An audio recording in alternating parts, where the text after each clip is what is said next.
I want to get to a couple of quick NFL draft nuggets that we did not get to, including one pick that we talked about on Friday. And it was the drafting of the Giants by Malik Nabers. They drafted Malik Nabers. Got Tyreek Hill Jr. They did. They just don't have Patrick Mahomes. Throw a 4-yard pass. Can Daniel Jones do that? Maybe. That's all he needs to do. Vanilla Vic could run. We know Vanilla Vic can run. I think he had the most catches of 5 yards that broke to touchdowns in college football last year. So, that's the thinking here. There was a clip of Malik Nabers on an Instagram Live. I can't remember who it was, but it was before the draft. A lot of people were speculating the Giants might take him, and he was on an Instagram Live, and somebody had asked him the question, how would you react if Daniel Jones was your quarterback in the NFL? And he basically turned the Instagram Live off immediately without answering the question. So that doesn't set things up very well. Now, we talked about this pick. We played some audio for you on Friday of a Giants fan saying, what the hell are we doing? Who's going to throw him the football, draft a quarterback, keep drafting quarterbacks until you can't draft quarterbacks anymore? Malik Nabers was introduced to the New York media, and he was asked about his opinion of Daniel Jones being his quarterback. See if you can catch the name that he uses for his quarterback. Talked with Daniel Jones yet? I actually did talk to Daniel Jones. He was just like, I'm happy that you're here. We're gonna hit the ground running, and then learn. He's gonna learn about me. I'm gonna learn about him, and we're gonna get together. I know it's very early, but what do you make of him as a quarterback? I'll wait till I get here to see, all that. I'm just happy to be here. Great organization, here. So I'm just happy to be here. Is there any way that we can clip that out, Schultz, and have that be a drop? He called him. I'll stop it after you hear it, but listen when he says his name. Talked with Daniel Jones yet? I actually did talk to Daniel Jones. He was just like, I'm happy. He switched the D and the J. Daniel Jones. Yeah, Daniel Jones. You guys big fans of Daniel Jones? Hey, who hasn't done that? It's a presser for his people opening made jokes career. because who was his college quarterback? Jaden Daniels. Those are the initials. JD. He went Daniel Jones. Daniel Jones. Jaden Daniels. Hey, Malik Nabers loves himself some Malik Nabers. He does. He's already talking third person in New York. He is. A lot of people think he could be an OBJ type this year with the electricity and just kind of the personality type. I'll echo what I said on Friday's show. I love this pick. You go watch any of the tape. You can certainly make arguments of who helped who the most at LSU between him and Jaden Daniels. Brian Thomas, also a good player too. But, man, this dude is fast. His speed comps to Tyreek Hill. This whole idea that, you draft a quarterback, and it's going to happen next year. We've already done it, and I think we could do that tomorrow, is what the mocks say of 2025. Shedeur Sanders, Carson Beck. There's going to be another name because I talked to our resident Giant fan, Ryan Cooley, and it's how many people were really talking about Jaden Daniels at this point last year? He had a good year at LSU, but not number 2 overall pick good. Well, no, because it was a little Joe Burrow-esque. His first year was okay. Yeah. This was the year he catapulted. He exploded. Somebody is going to take a leap next year that we're not talking about. Oh, without a doubt. But this is what they do. It's go all in, and quarterback is certainly the most important. I don't believe in Daniel Jones. I just think it's kind of ridiculous to run an organization where you're taking a quarterback every top 10 pick you get every time. What happens if you go 0 for 10? Well, then you're the Cleveland Browns. Okay, but Giant fan, and we played the Nick Costos cut. I love Costos. He's a prototypical New York sports fan. If he's not all about it and it's not the one thing he wants the most, then it's the dumbest thing you can do. Sure. I just don't think they have enough rationale over there to step back and say, well, if Nabers plays the way he did in college in the pros and looks like Tyreek Hill, Daniel Jones can throw 3-yard passes.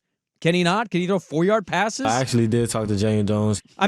Daniel Jones, and maybe that's what we call him now, is Daniel Jones. That we have to call him that now. That's I think his he new needs, name. the Giants get to the playoffs, we'll call him Daniel. Until that, he's Daniel Jones.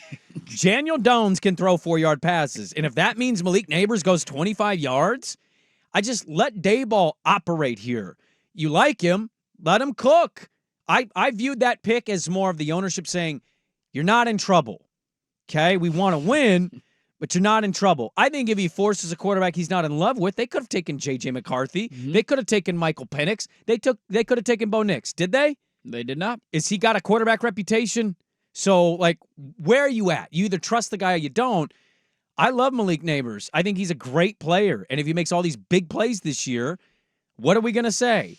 Let them operate, figure out what they have, and then obviously Daniel Jones is not going to be their future. So just give it some time. I think the tough part with what you're saying is not wrong because there are a lot of teams, and we advocate against this every year, of taking guys in the top 10 who are not worthy of top 10 picks. There's a lot of dumb NFL teams that will do that, and you just keep reaching and reaching and reaching, and it backfires on you. The tough other flip side of that coin is, I think we all kind of know who Daniel Jones is, or Daniel Jones We is. know who Daniel Jones right, is. he's not great. Vanilla Vic. He had one good year, and that even wasn't that good of a year. He just was a decent runner. Yes. Saquon was great. They won a playoff game, and you're like, oh my God, let's give him the extension. He was atrocious last year. They look lost. The tough part with it is at some point you have to answer that question. You do. And that's like, so if it's if not now, when? At some point, then do you trade up and go get a guy? Is there going to be a guy in free agency? Do you try and trade for a guy on another team? Like, at some point, you have to solve that, and it's just not an easy thing to solve unless you're the 49ers and you luck into it with the last pick of the draft, right? The Niners struck out with the third overall pick. If they didn't draft Brock Purdy with the last pick of the draft, what the hell are we saying about the Niners right now? Jimmy Garoppolo is probably still there, who's unreliable and can't stay healthy. Trey Lance is clearly not the dude. He can't even, he's got traded for a fourth-round pick. Like, it's not an easy thing to solve. And so I see both sides of this argument of go get a weapon, trust your guy, see what you can do with Malik Nabers. I get it. But then you're in the same spot next year that you were this year. What if you don't love that quarterback class? Then what do you do? Well, do you wait another year to go draft your quarterback? Do you try and trade for a guy on another team? Okay, so in this... That's the hard part with it. Certainly, and you seem like you lean a little more of the New York fan that's upset they didn't take a quarterback That's here. largely because I'm a believer in Michael Penix, and passing on him, I think, is a mistake to put him with Brian Daboll. And it could be. I love Penix too. I got big Penix energy. But Daboll watched the tape. He could have taken him. He could have taken any one of those three quarterbacks. He didn't. Mm-hmm. So what does that say? You want him to take a quarterback he doesn't fully believe in? I don't know. I just think, also in the league, of teams with current franchise quarterbacks or quarterbacks they've locked into contracts that we would deem big, how many have ones that can win Super Bowls? Yeah. What the hell did the Dallas Cowboys do this draft? They signed Ezekiel Elliott today. Awesome. Great job. They talked about another player drafted by a different team and how amazing in an interview he was. You could point this finger at how many franchises. Half the league, if not more. And Daniel Jones certainly is not as good as Dak or Jalen Hurts or... I actually did talk to Daniel Jones. Daniel Jones, we get where he is, okay? We all are on the same page there. I'm not disagreeing with it. I'm just saying, like, Daniel Jones, I think more frequently has won a playoff game than Dak. No, I think they both won a playoff game a year ago. Great. Cool. Yeah. Because remember, Dak beat they lost to the Niners in the divisional round. Awesome. Daniel Jones also got to the divisional round that year. How'd that work out for both teams? He did. They both got the same way. I think we're way too reactionary with some of this quarterback conversation. 6 win in the first 12 picks. It took like 130 more picks for the next one to get taken. Is that an indictment on those organizations that should be preparing for their future? You can maybe make the case, or maybe they evaluated the tape and say, Spencer Rattler doesn't really do much for me. And even 2 of those, and maybe 3 if you want to throw McCarthy in those, 3 of those were reaches. Yeah.